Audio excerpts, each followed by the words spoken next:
As a full-time artist, one of the things I'm most often asked by other artists who are just starting art businesses is how to price their art. They're wondering if their art is priced too high or too low, and maybe that's a reason it's not selling. And it's really confusing. There are lots of suggestions out there about how to price your artwork.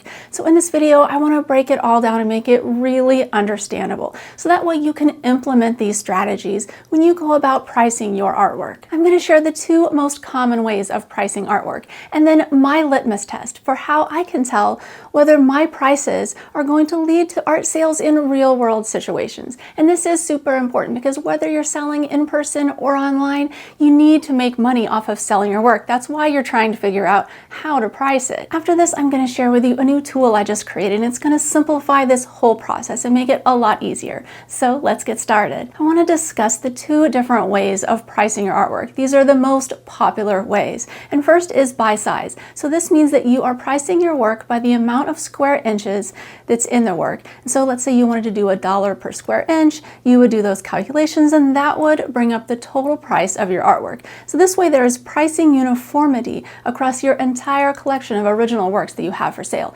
Another way to do it is price by time spent. So this means the amount of hours that you have worked on a piece. Now I have done it both ways throughout my career. I also have another thing that I consider as a part of my pricing formula, and I'm going to get to that here in a minute. But I do want to unpack each of these just a little bit further so that way you know which one fits your business best. When I first started trying to sell my artwork, this was like 15 or 20 years ago, I wasn't taking it very seriously. I was mostly making artwork as a hobby, but I was just dabbling in trying to sell. And I started selling my work priced by the time that I had in each piece. So let's just say I made a 16 by 20 inch painting. Sometimes back then it would take me 30 or 40 hours of working on it to be able to display and try to sell. Now most of the time I wasn't very successful at selling them, but I would have them in coffee shop exhibitions and things like that. I didn't really know what I was doing at all. But the thing is, I wanted to make sure I was getting like $10 an hour out of my time. So I would price my paintings at like $300 or $280 if I only had 28 hours in it. And I would keep track of the hours. But the problem with this that I found right away is that some pieces would take me 30 hours. Some would take me 40 hours and they would be the same size.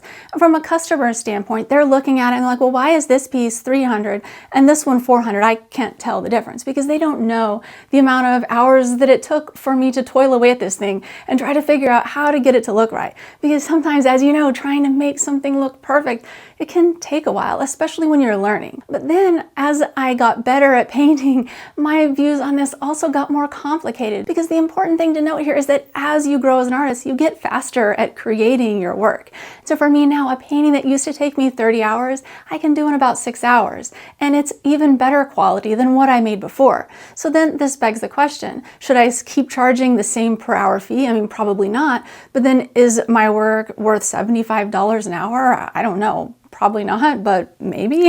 And for me, at least, this led to even more confusion about the per hour rate that I was supposed to charge. And that's why I shifted my pricing strategy to the size of my painting rather than the amount of hours that I spent on it. But the main thing here that I also do is try to think about what my final cost for the piece is and compare it to other things that I think my target market is purchasing around that same time, whether they're at the same art fair purchasing them or even other times in their life. For example, if it's Christmas time, what is my giftable item compared to in price to other giftable items that are on the market, let's say at a mall or other places that they might be shopping on the internet? Or if I am trying to sell a large original painting, it's the same price as an iPhone or in that range. Is it better than an iPhone? Worse than an iPhone? I try to think about all of these things that are going to be in a customer's mind, because they're not looking at my artwork in a bubble, right? They're looking at my artwork compared to everything else that they want to spend their money on or that they need to spend their money on. And oftentimes artwork is a luxury item. It's not necessarily something they have to have. It's not like groceries, for instance, or paying your rent or having a car to drive. And so all of these things need to be considered when you're pricing your artwork. And that's why I call it my litmus test to all of the formulas for pricing work, to make sure that they seem like they will sell in a real world situation. So for example, if you're selling your artwork online on Etsy, You want to compare your prices to other artwork that's an original artwork selling in the same genre or subject matter of art on Etsy. Does your price compare? If it doesn't, then there must be a clear advantage over the competition that the customer can easily see on your product page. Likewise, if you're selling in person, you need to see what other artists in your area are selling their work for. If your work is priced at way above theirs, then it's probably not going to sell if it's in direct competition with those other artists at a local vendor event or art fair. Whatever pricing strategy you decide to go with, it's also really important to know what your cost of materials are for each particular work. And you might not be able to dial this in exactly. Like if you are a 2D artist, a painter, you'll probably know what your canvas cost is, but figuring out exactly what the paint cost is might be more difficult, especially if you're just squeezing out like a tablespoon or so of paint out of a particular container. Calculating the exact cost of that is probably not going to happen. But what I like to do is create an estimate, so that way I can make sure that I have enough of a profit margin in my pricing. I don't add the cost of materials onto the price of each piece because that makes the calculations more complicated, and it also changes the price for each painting. And like I said before, having pricing that's uniform throughout all your sizes takes the guesswork out of it for a customer when they're trying to decide on a particular piece.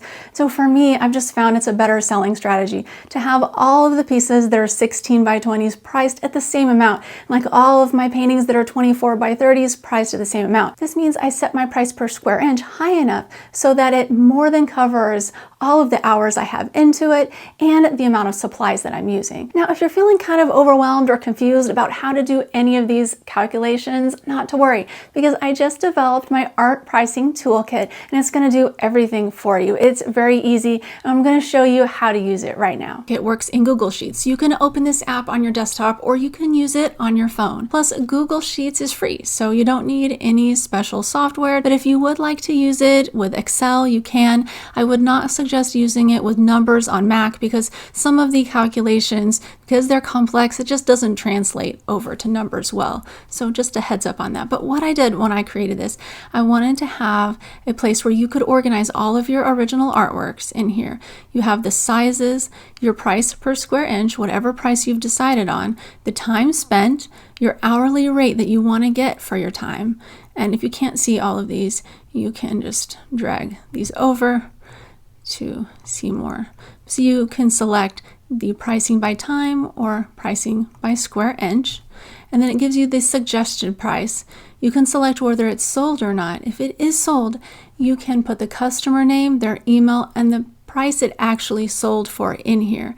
So this is really powerful because this way you can connect with your collectors over time. And this is a mistake that I made. I did not get all of my collectors' email addresses, and I probably would have made a lot more painting sales in the future because of repeat buyers if I would have been reaching out to those people regularly when I launched new collections. And I would like to say that this is really geared toward 2D artists. So these are for painters, people who are making drawings, mixed media, things where you would be pricing by width and height. Since I'm a 2D artist, I don't have a lot of pricing suggestions other than hourly rate if you are a 3D artist. But if you're a 2D artist, this tool is really going to help you. So you put in your width, your height, and how much you want to get per square inch. We're just going to raise this up to $2. Which is kind of high, I think. I actually currently price my work at $1.25 per square inch. So you can see if I have a 16 by 20 painting, it would go for $400. But at $2 a square inch, it would go for $640. And this is where the litmus test comes in, right? Is your painting really worth other things in the market that are selling for $640? If it is, then that's where you want to leave your prices. But if it isn't, you might want to think about adjusting this. But you could also think about the amount of time spent. So if you want to see how that changes, what I love about this tool is you just select this and then you can see the pricing suggestion. So if I worked on it for 10 hours and I wanted to get $20 an hour, well then if I made $200, I would get what I felt like I deserved. So this means that if I'm pricing it at the $2 per square inch and I get $640, well then I really came up on that amount of effort. So it might be good. And if I can sell them for $640, then that's the way to go, right? You have way more of a profit margin. Now, one other feature I want to show you is the second sheet over here. We've got the first sheet, which is the pricing calculator, and then we have the suggested price summary. So this way you know the amount of sold inventory you have and the amount of unsold inventory you have. Now these are the suggested prices. They're not the actual price that you got, because if we go back here to this first sheet, you have the suggested price. Let me drag this over a little bit. So you see you have the suggested price and then what it actually sold for down here. You can add as many original artworks as you want, and then this will manage all of them. So you'll know the suggested price. And let's say you start pricing by time for all of them, but then you want to later on start pricing by square inch. You can just go through here and use the drop-down menu, and it will change the pricing suggestion for you. Next, you might like to know how I would start an art business if I were starting all over and launching it this year. If so, watch this video. All right, thank you so much for watching. See you next time.